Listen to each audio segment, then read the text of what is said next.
want you to hit me as hard as you can. It was one of the most outrageous and subversive movies of the decade. You were the all-singing, all-dancing crap at the world. It was the risky and dangerous vision of a filmmaker out to shatter the Hollywood status quo. It is provocative, and it might well offend people. This is cancer, right? And it gave two of Hollywood's most exciting stars a chance to help break every rule of big studio filmmaking. It's almost like a person's nightmare. What are you doing? No! The blood, sweat, and tear-stained story behind a controversial classic. On Backstory, Fight Club.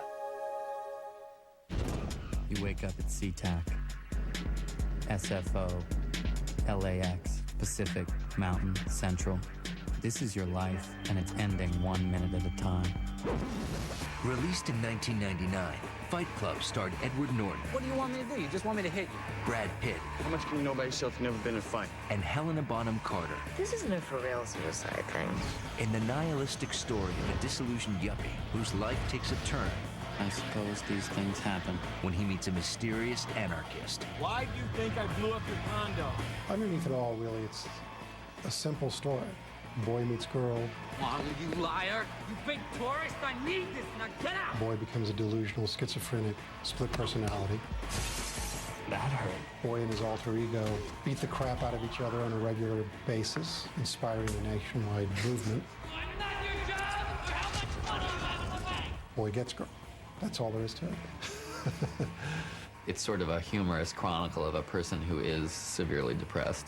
The idea that being so deadened to the world that you've cocooned yourself from love and everything, and that you can actually have a more meaningful life if you reject consumerism, reject the ideas that people have about who you should be.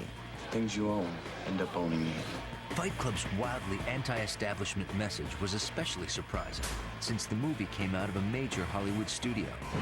Its making was a testament to risk-taking executives, the passion of director David Fincher, and his chief co-conspirators on screen, Edward Norton and Brad Pitt. David and Brad and I all bonded very intensely over the spirit of the script. We're all aware that we were actually doing something very interesting and progressive and dangerous. It's only after we've lost everything that we're free to do anything. The debut novel of author Chuck Palahniuk, Fight Club was the viciously funny tale of an underground group of alienated young men.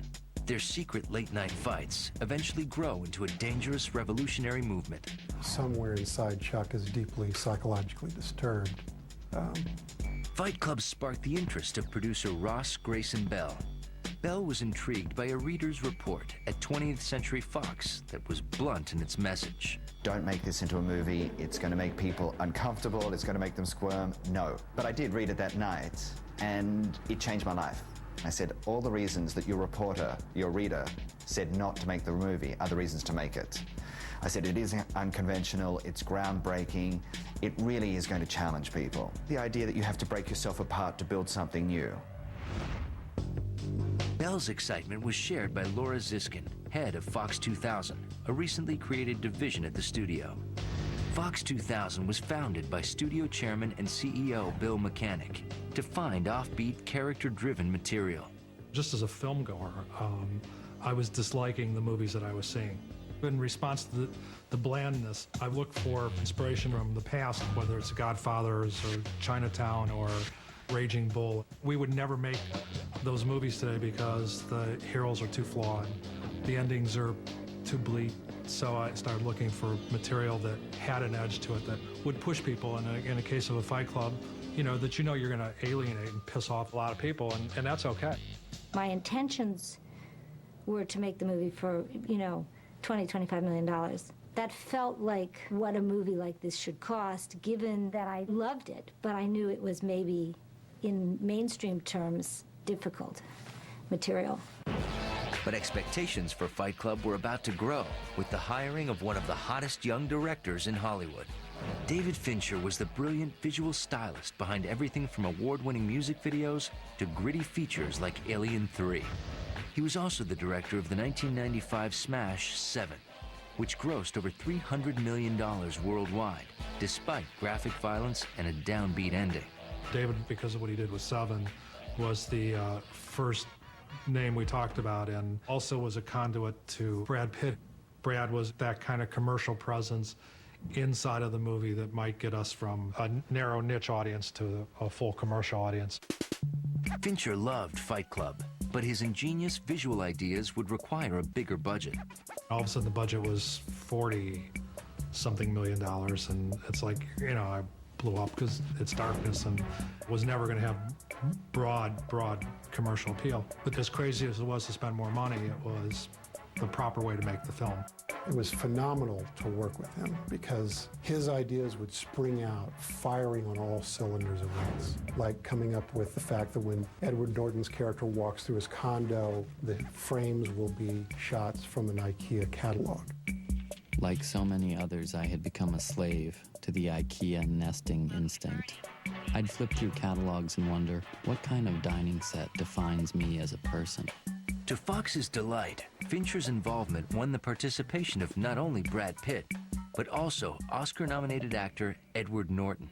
Insomnia, nothing's real. Everything's far away. Everything's a copy of a copy. It was one of the first things I'd read that kind of a generational energy to it that I related to. It reminded me of The Graduate in terms of being about a young everyman who is struggling to figure out how to get along in the value system that he's been expected to engage in and kind of going a little bit crazy. I found freedom. Losing all hope was freedom. With technology and our consumerism, we're just bombarded with things on top of things on top of things and sold to us as this could define who we are or who we're not. And this is how I met Tyler Durden. Did you know if you mixed equal parts of gasoline and frozen orange juice concentrate, you can make napalm? No, I did not know that. Is that true? That's right. One can make all kinds of explosives using simple household items. Really? If one were so inclined. More surprising was Fincher's choice to play Fight Club's female protagonist, a quirky support group junkie named Marla Singer. She ruined everything. This is cancer, right? This chick, Marla Singer, did not have testicular cancer. She was a liar. She had no diseases at all. I had seen her at Free and Clear, my blood parasites group Thursdays. Then at Hope, my bi-monthly sickle cell circle. Fincher called me up one day and he said, "Hey, what do you think of Helena Bonham Carter?" He said, "I met her and you gotta meet her. She's like a total wackadoo." Helena's got like the most mordant, dry wit. She chain smokes. And she's much, much more like Marla Singer than she is like the Merchant Ivory Girl, the period piece. Marla, the big tourist. Her lie reflected my lie.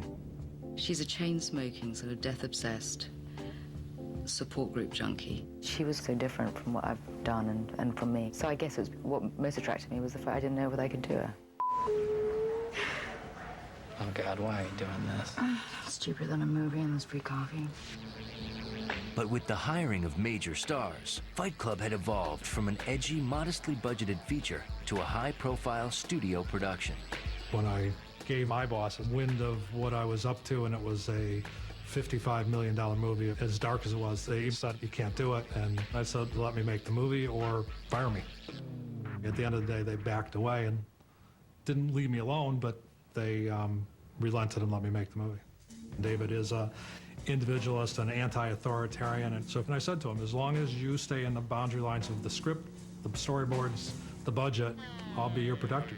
He was completely a man to his word and stayed exactly to budget, and we never interfered on a thing.